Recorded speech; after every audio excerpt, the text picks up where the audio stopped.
Cookout Southern 500. Ryan here, and I just got done watching the Cookout Southern 500. Apologies if anyone knows what Cookout is. I was reading on Twitter during the race kind of what it was, but I didn't know prior to this one, so I kind of thought it should be called the Southern Cookout 500 because that just sounds better in my opinion, but enough talking about the name. Yeah, let's talk about the first stage. Martin Truex Jr. won the stage. Was there anything else notable? I think Brad Keselowski got some damage. I think Blaney ended up with a little bit of something on. Oh wait, no, Blaney had to pit right before a caution during I think the early part of the final stage. There wasn't really much going on for the first 90% of this race.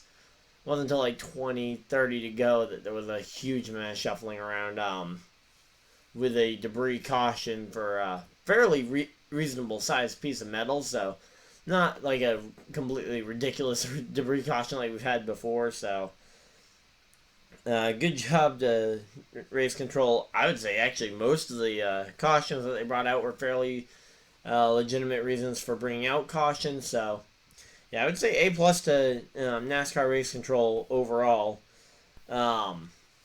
But yeah, so stage 2, what happened? Denny Hamlin went on to, or not Denny Hamlin, sorry, Denny Hamlin went on to chase down and try to pass Martin Truex Jr. Never really got even close. MTJ pulls away and dominates stage 2. Then you had the real thing that actually a lot of you guys probably are going to be clicking on this video to talk about. So let's just cut to the chase at this point. And, yeah, Truex versus Chase Elliott.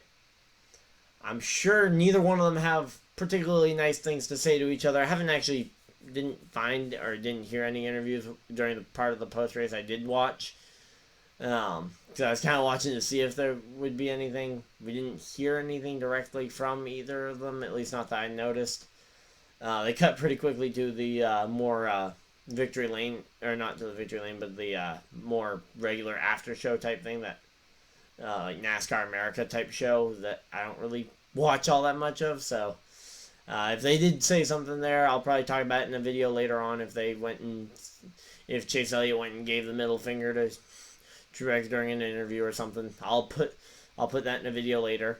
But yeah, pretty much I would say pretty much same thing that happened between Reddick and Kyle last week, or even kind of a mix between that and then the incident that happened earlier this year at Darlington between Kyle Busch and Chase Elliott. So yeah, in this incident, I would probably put it 65 to 75, somewhere in that range, percent blame on Truex, and the rest I would just chalk up to a racing incident.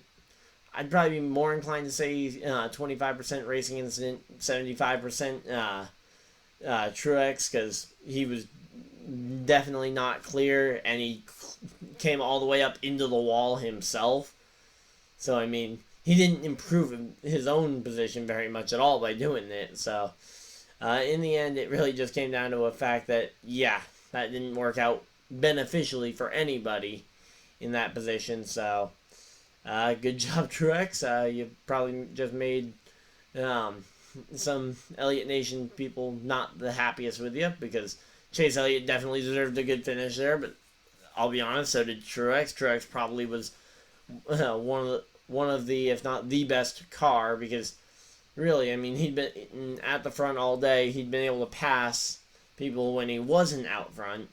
For the very small portions of the time where he wasn't out front, he was able to pass people.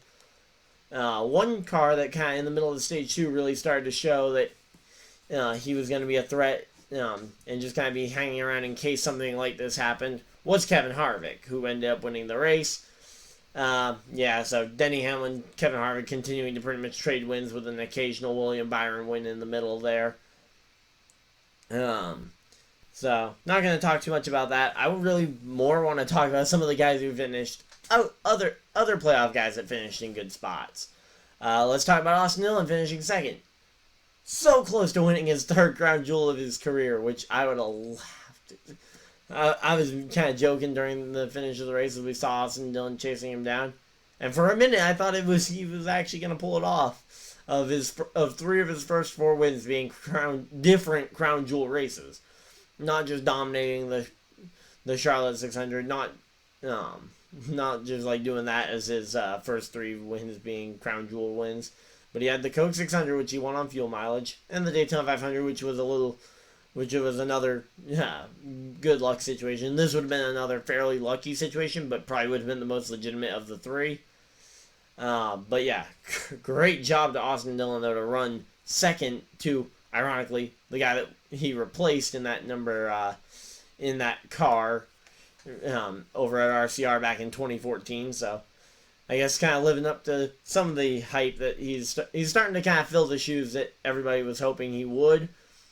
I think if he won this race, that would have been awesome to see, just for Dillon and his fans to kind of see him really start to have a breakout season here.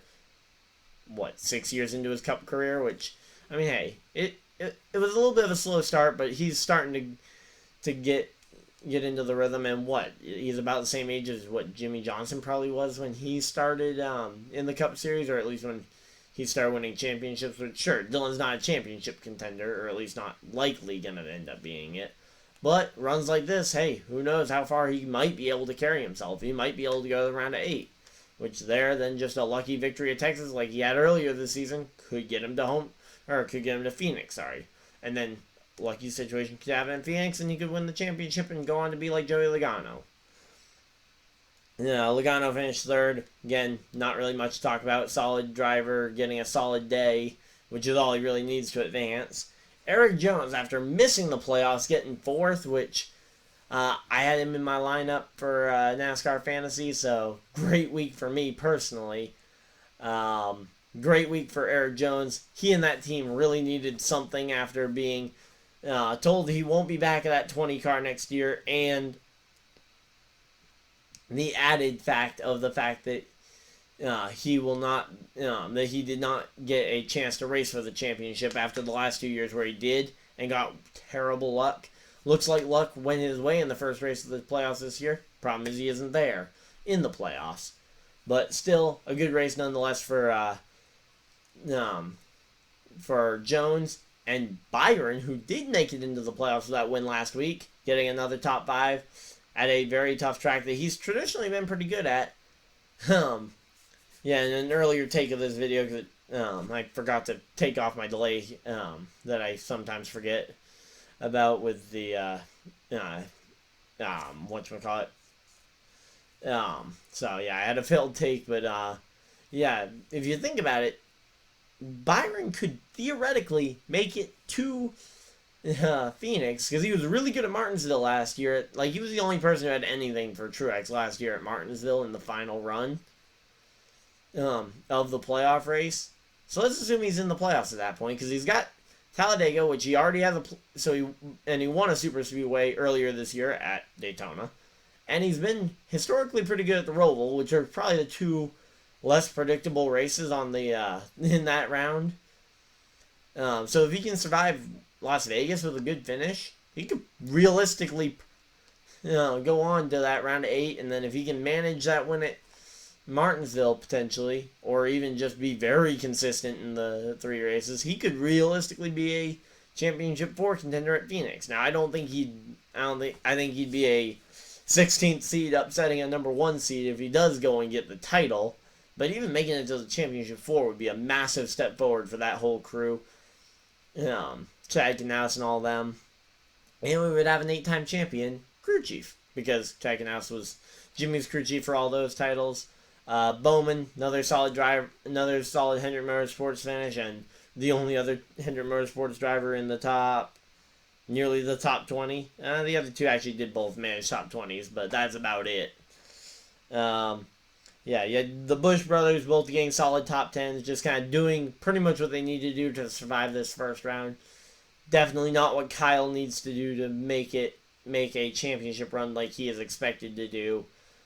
Kurt Busch, I don't think much is really expected of him other than making like the round of 12 and putting up a fight to make the round of 8, which I think he is more than capable of if he doesn't have bad luck like he had last year.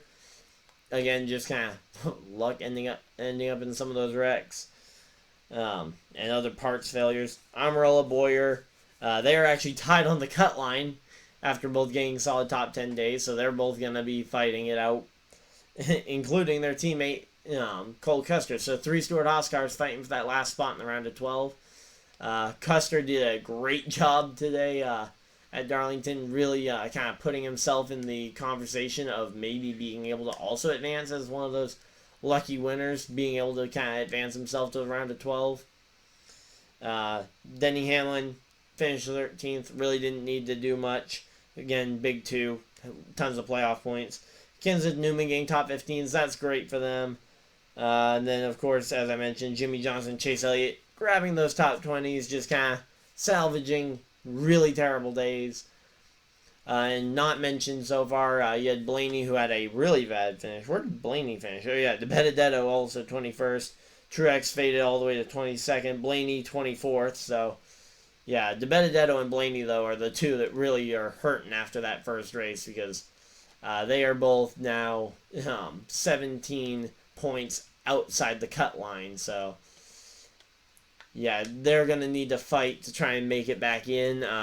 Blaney could pull out another win at Talladega, go for 3 in a row at Talladega, which would be pretty funny to see.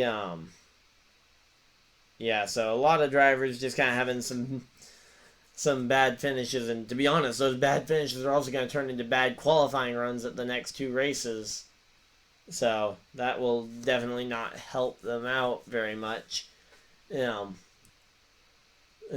Going into the next 2 races to try and recover their bad day here. But yeah, so I think that's pretty much everything about Darlington. I would probably say it wasn't a great race. It was an interesting race for a race fan, but as for casual fans, they probably didn't watch very much of this race because it was boring for the first 2/3. I'm not expecting a great TV rating because it was on cable and it was a fairly boring race. So all the people they hooked in with the first race of the NASCAR Playoffs probably didn't stick around very long into the race. Though maybe some people did and got hooked on it, but I would say that's going to be a fairly rare story to hear about this race. But I would say solid race. Looking forward to Richmond next Saturday night. So remember, we got 2 Saturday night races as well. So this playoffs has really started off a lot of night racing. First, the night race to end the regular season. Then this night race here on Labor Day weekend. Then you got 2 more Saturday night short tracks. Then a Sunday night race at Las Vegas to start off the next round. So lots of night racing. I personally like night racing a little bit more than day racing. Clearly, we saw the handling still mattering at a track like this, and I would assume we're going to see that at Richmond too. Richmond is personally my favorite track on the circuit, so I'm really looking forward to it. Hopefully you guys are too. Of course, if you guys want to continue the conversation, comment section is open for that, as well as feel free to tweet at me on Twitter during the races and whatnot. I pretty much hang out on there and just kind of watch. Sometimes I'll tweet something myself, but for the most part, I'll just watch and react in other people's Twitter chains. So feel free to follow me over there at Ryan Dyer 99. Continue the conversation over there, and hopefully you guys enjoyed the video. If you did, leave a like on the video. Subscribe if you guys are new so you guys don't miss an episode. But other than that, that's pretty much everything. So hopefully you guys enjoyed this race review of Darlington, and I will see you guys in the next video, live stream, or whatever you guys decide to do with the rest of your night. Have a great night, everybody. Goodbye.